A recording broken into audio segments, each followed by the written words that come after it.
Hi, I, 45F, am writing this post today to seek advice on a situation that happened with my daughter, Chloe, 19F. The problem is pretty messy, so I'll begin with some background to make things clear. I had my daughter Chloe when I was 26, with my then husband, we'll call him Stan. Stan and I had met in college and got married when we graduated. He belonged to a business family who was comfortable, to say the least. His mother was a cancer victim and had passed when he was young, with his dad raising him all alone. My father-in-law, Mark, 65, had always treated me like his own daughter and even stood up for me in front of his own family at times. So after I had Chloe, things got bad between me and Stan, with him barely staying home. When Chloe was 3, we were on the verge of getting divorced, but Mark put us into marriage counseling, and we were able to make it work. But things had changed drastically, feeling fake and like a pretend version of who we were.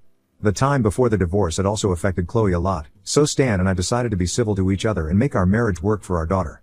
Chloe grew up in a house with a full set of parents who loved her a lot but didn't love each other.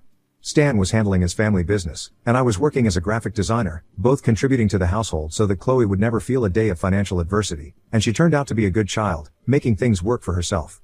By the time Chloe turned 17, my and Stan's arrangement had hit a rough patch, with him revealing his affair of 5 years with his secretary. That woman had been with us for almost 10 years, and her backstabbing felt like a betrayal from family.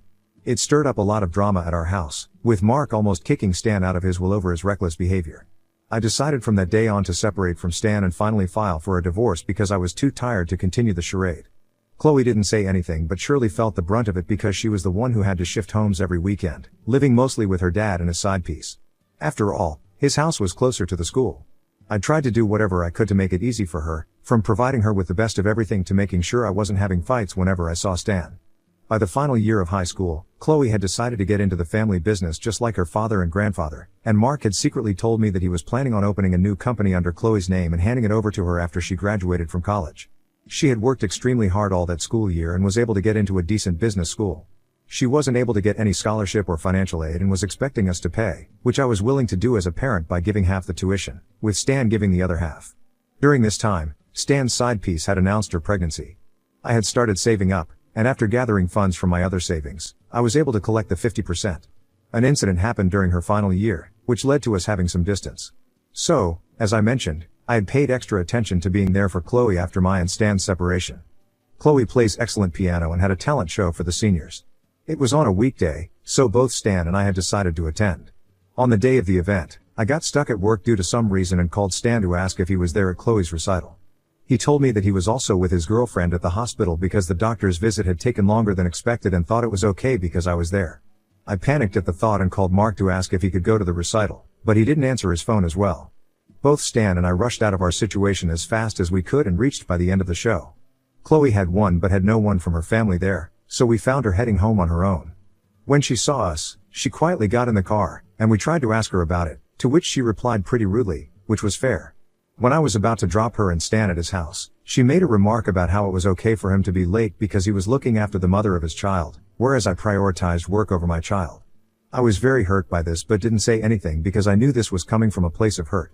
I told her I would make it up to her and took her to lunch at her favorite place that weekend, but I don't think things were the same between us after that. After her finals, Chloe came to my house for a long vacation, as my husband's mistress was pregnant and needed more room. One afternoon at lunch, Chloe asked me if I was going to pay for her college so that she could provide me with a detailed list of the expenses.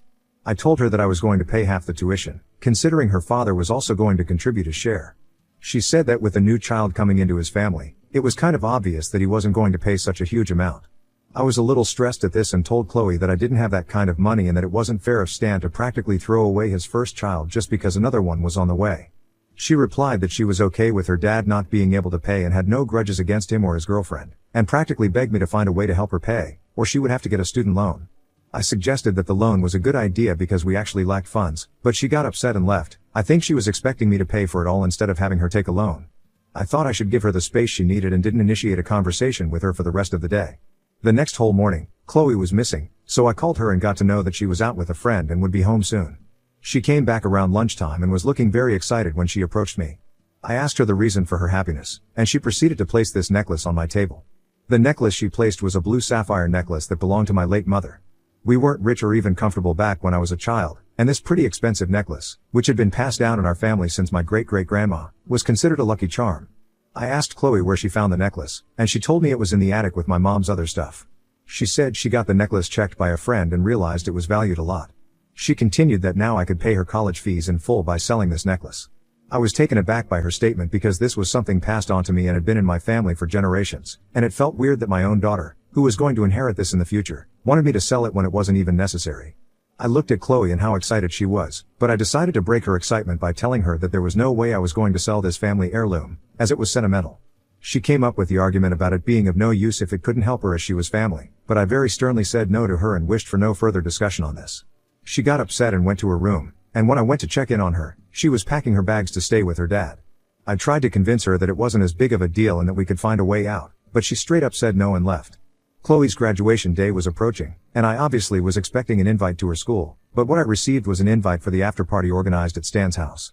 I thought it must have been a mistake and texted Chloe, but she said that the school allowed only one parent, and she was going to take her father, which I very half-heartedly accepted. Later on graduation day, I was hurt by Chloe's Instagram post, in which she had pictures of her graduation ceremony with Stan and his mistress. I decided to just get through with the day and not make it about myself. The graduation party was very normal, like nothing had happened. Mark did come to console me about Chloe not taking me to her graduation ceremony, but I brushed it off as me being sick and unable to attend. When it was time for the speech, Chloe took center stage and began thanking everyone. She was going on about how her to-be stepmother was a lucky charm and the reason for her success. She kept going on about Stan and his new family, and I thought I would be mentioned somewhere, but the speech ended with nothing about me. I was heartbroken by this, and Mark could see on my face how dejected I was. He immediately went to Chloe to talk to her and left within a few minutes after what looked like a heated argument from afar. Chloe then came to me and asked if we could talk privately, and we both went to her room. I thought she wanted to apologize for everything, but she began screaming and blaming me for ruining her special day because her grandpa Mark had confronted her about not crediting me for her success, and when she told him how he shouldn't interfere when he didn't know the whole story, he replied that he did know everything and stormed out. She kept calling me a tattletale for ratting her out to Mark and spoiling her relationship with him. I told her it wasn't me who told him about our conversation, but she wasn't willing to listen and asked me to leave as soon as I could. I was devastated by it all and left after getting myself together. Later that night, I got a call from Chloe, crying and asking me to come to Stan's house as soon as possible. I got a little tense and drove to his house immediately. I went in and saw Stan, his side piece, and Mark sitting on the couch with Chloe standing by the side, in tears. I asked what was going on and got to know that it was Stan who had called Mark the day Chloe went to his house after her fight with me, asking him for either some money for her college or asking him to convince me to pay the full price. Mark got angry at Stan for using me just because he didn't wish to pay for his own daughter and shut him up. Since that day, those two weren't on talking terms, and after Chloe didn't take my name and gave a stupid justification for that, Mark was pushed over the edge and told Chloe something she didn't wish to hear. But first, he asked me to tell him the truth about what had happened between me and Chloe. I told him everything, and he was as appalled as I was at the thought of selling a family heirloom when it wasn't necessary. He then got up and proceeded to berate Chloe for treating me like this, and then took out the papers of the company he had planned for Chloe, which was going to be her graduation gift. He told Chloe about it and went ahead to tear it in front of everyone, saying that he was wrong in his judgment of Chloe being a good kid and that there was no way he was going to spoil her with a silver spoon anymore. Everyone was shocked at this, and Chloe began crying hysterically, begging Mark not to be so harsh with her. Mark then turned to me and asked me not to give Chloe the money I had saved for her college, as she needed a reality check after being such an entitled brat, and left without listening to anyone. Chloe then began begging me to convince Mark to give her back the future company, while Stan and his side piece kept blaming me for causing this mess. Everything was too much to take for me, so I told Chloe I would think about it and left to go back to my home. It is now the next morning, and my phone is bombarded with texts from Stan and Chloe, asking me to talk to Mark and make things right. I am pretty stressed and am thinking of calling Mark for dinner tonight to discuss the issue but still don't feel it was my fault. So, am I the a-hole for not selling my family heirloom for my daughter's college money and maybe ruining her future? Update 1. Hi. First I would like to answer some questions asked regarding the original post. Why couldn't Mark pay for Chloe's education? Even though Mark is a rich person, he still believes that people should work and earn their position, so he wasn't willing to pay for Chloe's education per se, but was fine with giving her the company after she had a degree. Stan wasn't as rich as his dad but was comfortable as I mentioned, but he was saving his money for his new child and family. About the relationship between Chloe and her future stepmother, Stan's girlfriend, I don't like Stan's side piece because she had done wrong to me, but she has always been nice and kind to Chloe, so far. Chloe didn't like her early on when Stan and I had decided to divorce, but over the last few years, both had bonded over a dysfunctional childhood with separated parents and had developed a mature step-parent-child relationship. I didn't realize how far the extent of their relationship was until now. Coming back to the actual update, so at the dinner, I talked to Mark about whatever had gone down and whether such a huge punishment of him not giving Chloe the company as well as me not paying for her was fair. Mark made it very clear that there was no way Chloe would have appreciated any of it, and it showed in her behavior at her party. He was disappointed because not only was she acting like she deserved it all, but also didn't even show a tiny bit of intention to make it on her own. He made me realize that I was free to give her the money I had saved for her but shouldn't expect the same from him, and should not complain in the future just in case Chloe chose to abandon me for her new family. Mark assured me that it wasn't my fault and left. After he left, I called Chloe and let her know that her grandpa wasn't willing to give her a role in the company unless she made something of herself. She freaked out hearing this and began cursing me, yet again blaming me for everything that went wrong. It got so out of hand that Stan had to snatch the phone from her to make her stop. The behavior on this phone has now led to me rethinking my decision to pay half of her college. I got to hear from Mark the next day that he was yet again involved in a huge argument with Stan, who was blaming both Mark and me for making Chloe miserable and treating her so unfairly. Mark, being the bold man he is, reminded Stan that he could pay for his daughter as well, but was the real abandoner in the situation. Mark made sure to remind him that he was still a part of the company that Mark headed, and could be fired if his stupid blame games didn't stop. Stan shut up pretty quickly after this and barely defended Chloe. Even his mistress tried to convince Mark under the guise of how family should be treated, but Mark asked her to pay for Chloe instead, which she instantly refused to do because she wasn't as well off. I did try to call Chloe after our last chat to check if she was okay, but apparently, I have been blocked from calls and on all social media, so now I think it makes sense that I don't pay for her college anymore. Update 2. So, it has been a week since the last update, and things have been quiet. I still do feel guilty about not helping my own daughter with her education but also realize that giving in to her demands would just mean enabling that behavior, so I'm still pretty stuck on not helping her financially. This update is about what happened after. As mentioned before, Chloe was in shambles knowing that she would have to take a student loan and was most probably not going to be a part of the family business. I hear that Stan's girlfriend has been her rock during all this, and as much as I don't like that girl, I'm relieved by the fact that Chloe has someone for emotional support. Mark, after a few days, was also pretty bummed about losing his stepdaughter over money and decided life was too short to hold grudges. He still wasn't going to help her financially or in any way, but wanted to have a talk with her to explain what went wrong and how to fix things for the future with him and me. Chloe agreed to meet him, and they met for lunch, but it didn't go as planned. They talked for a while, and things were going smoothly until Mark asked Chloe about why she didn't invite me to her graduation ceremony. Chloe, at this point, in an attempt to persuade her grandpa, made up a whole story about how she had begged me to pay half her tuition and asked about the necklace to make things easy on me, but I instead abused her for being so entitled. She said that after all that, she still invited me to graduation, but I decided to decline the invitation and now was acting like the victim in the situation. Mark is a smart man. He listened to her but decided to cross-check with me later, which is why I know this story. When Mark asked me about declining the invitation, I broke down thinking how far Chloe had gone just to berate me. I told him the truth and also showed him the chats, which Chloe must have forgotten about before lying, making it extremely clear that I wasn't invited to her graduation deliberately. Mark was extremely disappointed at this point and called Chloe to let her know that they wouldn't be having a relationship from now on until she stopped her habit of being deceitful. I also decided to text her from Mark's number that I wanted to be in no contact with an ungrateful child like her. I did get a few texts from Stan's girlfriend calling me names for abandoning my own daughter and ruining her relationship with her family, but I simply blocked her because I know she isn't worth my time. Update 3. I didn't think things would escalate to this level, and I would have to write an update this soon.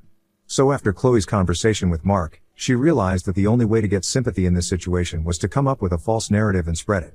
So she used her TikTok account and posted a few videos about how I was a toxic mom, manipulating a lot of situations that had happened since her childhood, making me the villain. She also went as far as to say inappropriate things about my relationship with Mark. I am not on such new social media, so I got wind of the situation from a colleague of mine who was following my daughter. All the limits were crossed at this point, so I decided to inform Mark about it and wrote an email to Stan, his girlfriend, and Chloe, stating that if they don't remove the video as soon as possible, I would sue them for defamation. My colleague assured me that I had nothing to worry about because the post barely had any views.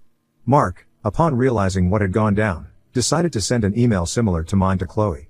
Later that evening, I got a call from a distant relative of mine asking me about my situation with Chloe and technically blaming me for not keeping my daughter safe. I asked her how she knew about it, and that's when I got to know that the TikTok had gone viral in our community. I decided to install the app to see what people have been talking about, and my reputation was being torn apart in the comments, with Chloe liking the vile ones. My phone and email were also bombarded with hate messages from some people I knew and some random people. I couldn't believe how vile my own child was and decided to sue her and Stan after all, but not before posting my side of the story. I did post a few videos I made, telling my side of the story with proof, and it garnered a lot more attention than I had expected. People on the internet were now siding with me, And because of all the hate being redirected toward her, Chloe thought it was best to message me, asking me to sort things out in person and remove the posts. I got angry at her assumption that I was going to follow her command and told her to tell Stan to meet me the next day at his father's office. Mark and I had talked during all this and decided that we would be suing Chloe and Stan as her guardian for defamation because we had suffered enough, and all this negative attention was also affecting Mark's business. The next day, Stan showed up with Chloe at Mark's office. Mark had his lawyer beside him and told Stan and Chloe that they were going to sue them both for defamation. Chloe freaked out at the prospect of actually going to court over her petty videos and immediately deleted the TikToks she had posted in hopes of deleting evidence. But when Mark showed her the screen recordings of the videos, she began shedding crocodile tears, asking him not to do this and spoil her future. Stan even tried to guilt-shame me into taking back the case, but I asked him not to interfere now when he didn't stop the fiasco in the first place. Honestly, this has been extremely taxing, and coming from your own child, it's even more devastating. So I have decided to get off social media for some time now and will be reading the comments after I am back from my internet break. Update 4. I am writing this update after a few months, so it's safe to say that this will be the last update because the problem has now been resolved. I would also like to thank everyone who posted advice in the comments. I am grateful for the support. So since the last time, a lot went down, especially with Chloe. Since all of this happened right before a long weekend, we decided to file the case the following Monday. On Saturday, I got a call from Mark, asking me to come to Stan's house immediately. I rushed, and what had happened was nothing short of appalling. So after we had told both Stan and Chloe about the case, they both came back home and got into a heated argument. This led to Stan's girlfriend's health being affected, and she was rushed to the hospital due to shortness of breath. She and the child were safe, and after the checkup, she came back home. Chloe felt guilty for putting her health at risk, so she tried to apologize to her, but instead got into a very nasty fight with her. Stan's girlfriend asked Chloe to give her some space, but Chloe wanted to hear that her apology was accepted and kept bugging Stan's girlfriend. This led to her obviously being extremely annoyed, and things escalated. Before Stan could intervene, the fight got physical, with Chloe pushing Stan's girlfriend in anger, but fortunately, Stan took the fall. On realizing what she had done, Chloe ran to her room crying. She came down a few hours later and was surprised to see us all sitting there. She knew this was about what she had done and immediately apologized to Stan's girlfriend, stating her behavior was inexcusable. Stan at this point spoke and asked Chloe to leave their house as soon as she could, because he still thinks that she is a threat to his pregnant partner and unborn child. Chloe was shocked at this and tried to apologize again, only for Stan's girlfriend to let her know that this was the only option they were giving her. Seeing what Chloe had done, she brought this on herself, but I still found it harsh. Mark offered Chloe to stay with him for the time being, which she accepted because she had no other option. After Chloe left to pack her bag, Stan began crying and asked his dad to take back the case we were planning to file. He mentioned that he didn't wish to get into the legal mess at such a crucial point in his life and would like to dissociate from Chloe if that's the cost of his freedom. When I tell you everyone in the room had their jaws touching the floor, I am not lying. I understand that Chloe wasn't perfect and, to be fair, wasn't even a decent human at this point, but there was no way Stan was doing anyone any favors by going no contact with one of his children for the sake of another who wasn't even born yet. Both Mark and I looked at each other in shock and expected Stan's girlfriend to say something. All she said was that none of it was their fault and she agreed with Stan to the fullest. As I mentioned, as cruel as Chloe was, this was still too petty coming from her father. Mark didn't respond to Stan after this and left with Chloe once she came down, and I followed. The next day, I got an apology message from Mark's number. It was Chloe. She said that her grandpa had told her everything about how her dad wanted to disown her, and that she realized too late that I was the only parent who solely cared about her. I didn't directly forgive her but asked her to take care. That evening, I called Mark, and we both came to the conclusion that the defamation case on Chloe right now wasn't a good idea, as she was already going through a lot and clearly needed help. We decided to let Chloe go on one condition, that she put forth a public apology on all social media platforms for Mark and me, to which she agreed in an instant. In that post, she also declared that she was going no contact with her daughter and his girlfriend. Stan, on realizing that the case had been dropped, tried calling Chloe in hopes of apologizing for mentioning the idea of disowning her, but Chloe, instead of tolerating him, let all her anger out and told him what was what, from him cheating on me to him abandoning her. He had nothing to say after that and knew the relationship was over. Chloe had taken a student loan and had decided to work on everything by herself. She did drop by my house before leaving and profusely apologized for whatever had gone down. I forgave her but also made it clear that our relationship needed a lot of work, so I wished for distance, to which she agreed. As of now, Chloe has found a job near her college campus and is also going to therapy for her mental health issues. I haven't been in touch with her much but plan on inviting her on holidays. Mark also seldom talks to her, whereas Stan and his new family seem to be doing well, although he has mentioned to his dad that he regrets cutting his daughter off on bad terms.